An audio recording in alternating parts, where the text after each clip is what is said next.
Okay, now rule 2. We may state that someone has said something without using his or her exact words. And in such a situation where we're now saying what the person said in our own words, when we're reporting in our own words, we have what is called an indirect or reported speech. We usually leave the reporting verb, such as said or told, unchanged. We use it the same and make changes. We make some changes, but not in the reporting verb. The other things we change are the tense of the other verbs in the sentence. Make changes to the pronouns in the sentence. Make changes to the possessive adjectives in the sentence if there are any. And make changes to the time expressions. We're going to see some examples now of how these changes are made. Now, James said, comma, quotation open, I phoned you yesterday, full stop, quotation close. Now, this first sentence here is a direct speech. Don't be confused. Rule 2 is on indirect speech. But the first example here is a direct speech. And they've put a direct speech here so that when they give you an indirect speech version of it, you'll be able to compare them side by side.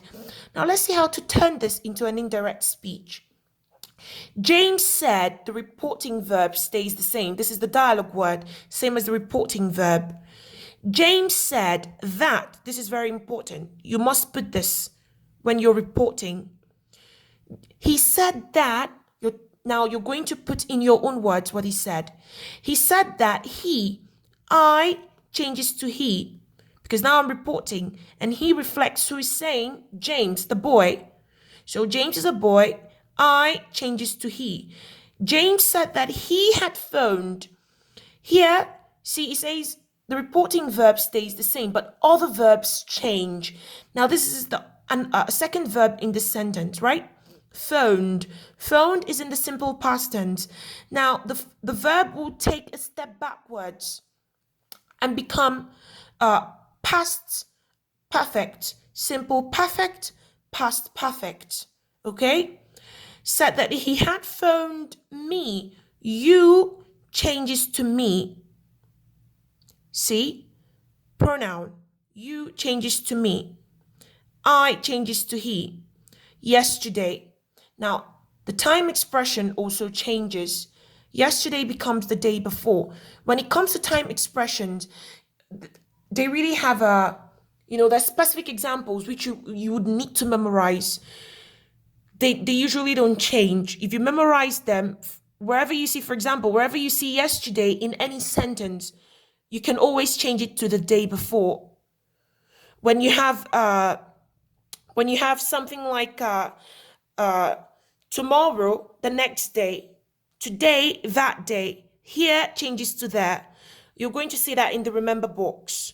So the only way around this one is to just sit down, study, and memorize them so that whenever you come across the time expressions, you know exactly what to change them into. Now, let's quickly look at this remember box here. And this remember box is giving you detailed explanation of how to make changes to the other tenses, to the other verbs in the sentence, to the other to pronouns, possessive adjectives, and time expressions. Now, let's see.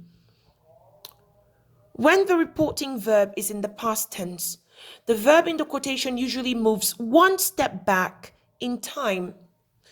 Just like here, phoned, simple past tense, right? It moved one step back in time and it became a past perfect tense, had phoned. Now let's see.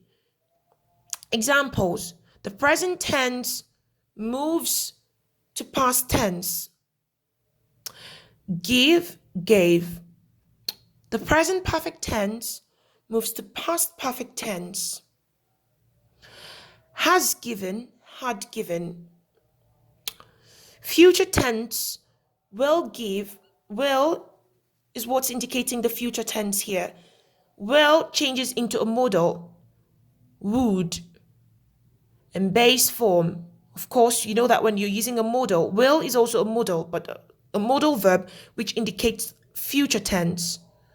Would is also a modal verb, and we know that whenever we're using modal verbs, the main verb stays in its base form. So this is why we have base form here. Will, modal verb, give. Would, modal verb, give. Okay? Will, future, changes to would. Now, simple past tense changes to past perfect tense. Just like here, simple past tense, phoned, changed to past perfect tense, had phoned.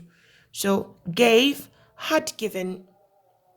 Present continuous tense changes to past continuous tense, is given, was given. You just have to memorize these, girls. There's no other way around it. Now, the second point in the remember box is pronouns and possessive adjectives which are changed must match the meaning of the sentence in direct speech. Let's see. John said to me, I will help your sister. I will help your sister. Of course, I is going to change to a suitable pronoun referring to John. John is a boy, right? So he. Will, as in here, will change to the modal would. Would help. Now, your sister, this is a possessive adjective. Possessive adjective is going to change to my. When John said this, he was talking to me, right? So whose sister was John referring to here when he said your sister? My sister, which is why in the reported version, I put it that way, my sister. John told me that he would help my sister. Okay? So the possessive adjective here, your, changes to the possessive adjective, mine. My, sorry, not mine. My. Now the third point here says time and place expressions are changed in these ways. Just like I was telling you here, yesterday changes to the day before. Now, this is also another place where you have to just sit down, study, and memorize. There are no two ways about this. You just have to memorize them.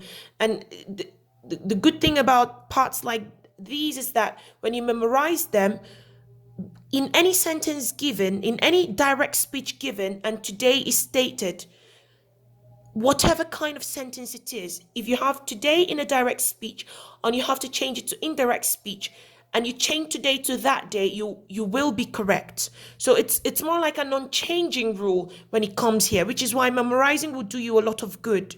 So I memorized that today in direct speech will change to that day in an indirect speech. Tomorrow in a direct speech will change to the next day in an indirect speech. So these parts for direct, these parts for indirect. Okay? Here changes to there. Yesterday changes to the day before, the previous day. Last week changes to the week before, the previous week. And 5 years ago, for example, changes to 5 years before. So ago changes to before. All right? Please take note. Now we're going to go into the third rule.